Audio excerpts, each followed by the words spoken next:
আমার এক কাহিনী মনে উঠছে। আমি এক পাইলটকে চিনি, তো আমি কথায় কথায় ওকে জিজ্ঞেস করছিলাম যে তুমি পাইলট, এত বড় শিক্ষিত, তুমি ডাবল টেকার চালাও, বড় বড় ফ্লাইট চালাও, দূর দূর যাও, তুমি এরকম হলে কি করে? আমাকে বলতেছে মৌলানা मैंने अल्लाह को करीब से देख के हुआ, আমি আল্লাহকে কাছের থেকে দেখা তারপরে এরকম হয়েছে। আমি বললাম যে তুমি আল্লাহকে কাছের থেকে দেখলা মানে? আমি ফ্লাই করে যেতেছিলাম হেথ্রো এয়ারপোর্টে লন্ডনে। যখন আমি ইংল্যান্ডের সীমানায় ঢুকে গেছি, হেথ্রোতে আমি ল্যান্ডিং করব, সীমানায় যখন ঢুকে গেছি, তো আমি বটনে পুশ করে চেকিং করে, এর আগে চেক করে যে সবকিছু ওকে আছে কিনা। তো আমি বটন চেক করতে যাই, দেখি আমার চাক্কা নামবে না, কিন্তু আমার কাছে ফুয়েলও নাই যে আমি ফেরত যাব, কারণ আমি 9 ঘন্টা ফ্লাই করে আসছি, 18 ঘন্টার ফুয়েল আমার কাছে নাই। আমাকে হয়তো ক্রাশ করাইতে হবে, নাইলে নামতে হবে যে কোনো ভাবে। বলে আমি হেথ্রো টাওয়ারের সাথে যোগাযোগ করছি যে আমার এই অবস্থা, কি করবে করো, আমার কাছে ফুয়েল নাই, আমাকে হয়তো ক্রাশ হইতে হবে, নাহলে কোনো ব্যবস্থা হইতে হবে যে আমি ল্যান্ড করতে পারি। হেথ্রো এয়ারপোর্টের ভিতরে কিয়ামত হয়ে গেছে, কিয়ামত, যে এই জাহাজকে ল্যান্ড করাবে কি করে? তারপরেও একটা সিস্টেম থাকে, ঠিক না? কিন্তু বলে ওই সময় যখন আমি ল্যান্ড করতেছি প্রসেসিং এর মাধ্যমে, তখন আমার হঠাৎ মনে উঠছে আমি না মুসলমান। তখন আমার মনে উঠছে আমার আল্লাহ না সব পারে।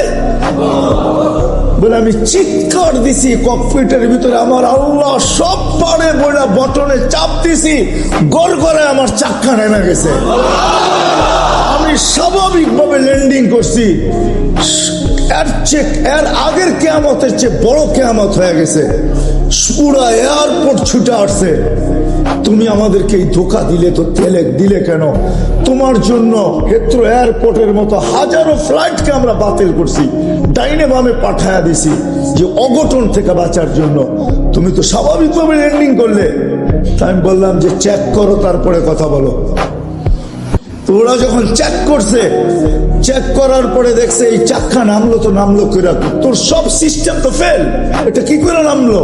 বলে আমি দ্বিতীয়বার দরজার ভিতরে দাঁড়ায় চিৎকার দিছি আমার রব সব পারে। তখন আমি এয়ারলাইন্সের মালিককে, এয়ারলাইন্স চালাদেরকে চাবি বুঝাইয়া দিছি, লও তোমাদের চাবি, 4 মাস পরে চাবি আমি হাতে নিব, যদি দেও, এর আগে নিব না। আমি এইখান থেকে চললাম, কেন আমি মালিককে কাছের থেকে দেখে ফেলছি। সত্য এটাই, আমি আপনাদেরকে এই সন্ধানে দিতেছি, সত্য এটাই। এই জন্য আমিও দেখা বলতেছি যে এই দেশের মাটির সাথে, মানুষের সাথে আল্লাহ ভালোবাসা আছে। কেন এই দেশে একটা পরিবেশ আছে যেটা দ্বারা মানুষ হবে। এত মসজিদ দুনিয়ার কোথাও নাই, এত মাদ্রাসা মক্তব দুনিয়ার কোনো দেশে নাই, এত হক্কানি আলেম দুনিয়ার কোনো দেশে নাই, এত আল্লাহওয়ালা গলি দুনিয়ার কোনো দেশে নাই। জড়বো তো?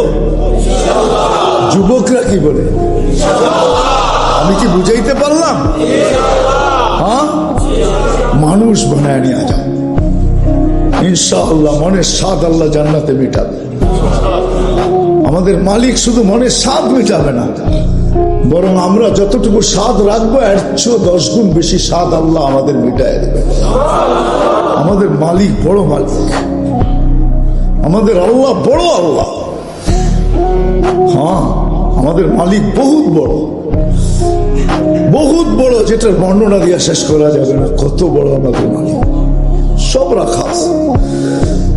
যুবক একটু সহ্য করো। হ্যাঁ, দুর্গন্ধময় জায়গা দিয়া যাইতে কারো কাছে রুমাল না থাকলে যেরকম নাক চাইপা ধরে আর দ্রুত পার হয়, ঠিক এই ছোট জীবনটাকে এইভাবে পার করো, 4 জিনিসের সাথে সংযুক্ত করা। ইনশাআল্লাহ তুমি ওই যুবক হইয়া ফিরবে। আমি আজকে এক জায়গায় বলতেছিলাম যে ওই আমার মনে হয়, আমি বলি যদি ওলামা আমার উপরে আঙ্গুল না উঠায়, তুমি ওই যুবক হইয়া ফিরবে আল্লাহ আল্লাহর রহমতের আঁচলের নিচে তোমাকে রাখবে। যেরকম মা সন্তানকে আঁচলের নিচে রাখে, আল্লাহ তার রহমতের আঁচলের নিচে তোমাকে রাখবে।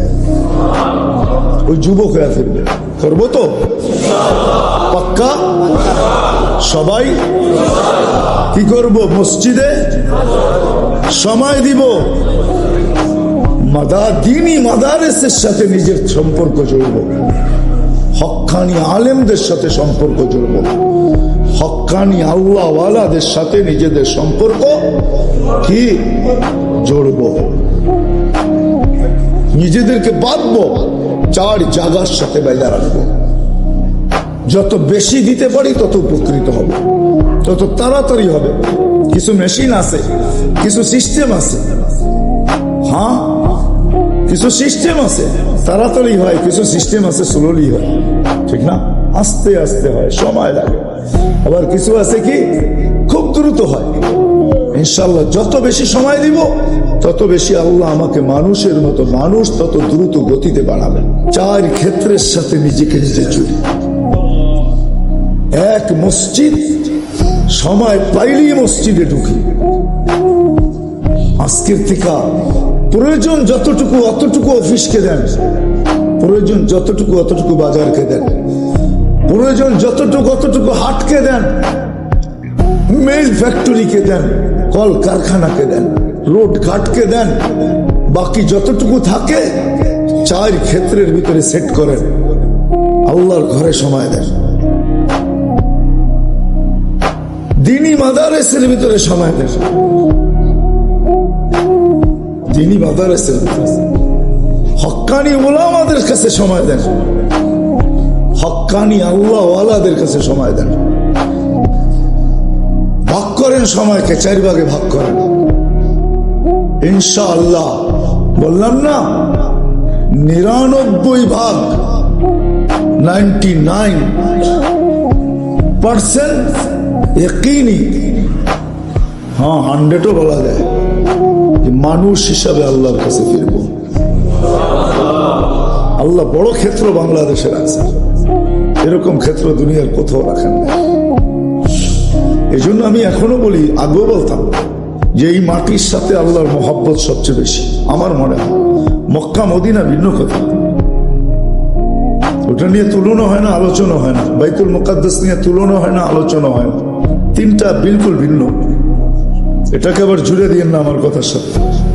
বাকি দুনিয়ার ভিতরে এই মাটির সাথে আল্লাহর তাআল্লুক বেশি, আমার মনে হয় মহব্বত বেশি। যার কারণে সারা দুনিয়া সিগন্যাল দেয় বিপর্যয় হবে, আল্লাহ বলে হবে না, এটা আমার মহব্বত আল্লাহ মাত্র। এই জন্য এই দেশে কোনো বিপর্যয় হয় না। সারা দুনিয়া সিগন্যাল দেয় বিপর্যয় হবে, এমন হবে, তেমন হবে, এটা হবে, সেটা হবে। আল্লাহ বলে সময় বলবে কি হবে, হবে না। হয় নাই 2 বছর করোনায় কিচ্ছু হয় নাই, কোনো বিপর্যয় হয় না, হয়েছে নাকি? হ্যাঁ, এতটুকু ছোট একটা দেশ, অসচেতন প্রত্যেকটা মানুষ। এখানে তো কিয়ামত হওয়ার কথা ছিল, ঠিক না? হ্যাঁ, কোভিড-19, ডেল্টা ভেরিয়েন্ট, ওমিক্রন, কোন বিপর্যয় হয়নি। ভূমিকম্প আসে, আমার মনে হয় কাঁপায়া যায় না, ধাক্কা খায়া ফিরা যায়। ওটার ধাক্কাই আমাদের একটু অনুভব হয়, আমি মনে করি। আপনারা কি মনে করেন জানি না, আমি ভাবি, এটা নিয়ে খুব ভাবি, সারাদিন ভাবি যে বাংলাদেশে 8.7 ভূমিকম্প, কোনো বিপর্যয় নেই। দুনিয়া বলতে পারবে না 8.7 ভূমিকম্প আসছে, বিপর্যয় হয় নাই। বলুক দেখি আমেরিকাওয়ালারা, বলুক দেখি কানাডাওয়ালারা, বলুক দেখি ইউরোপ, বলুক দেখি জাপান, উন্নত থেকে উন্নত দেশ বলুক, আমাকে যুক্তি দিয়ে বুঝাবে। ওই থেকে আমি ভাইবা নিছি না, এখানে ভূমিকম্প আসে না, এখানে ধাক্কা লেগে রিপিট যায়। ওই যে ধাক্কা লাগছে ওইটা আমাদের অনুভব হয়, বিপর্যয় হয় না। এই মাটির সাথে আল্লাহর মহব্বত, এই মাটির মানুষের সাথে আল্লাহর মহব্বত, বড় মহব্বত। আপনারা কাছের থেকে দেখেন কি দেখেন না জানি না,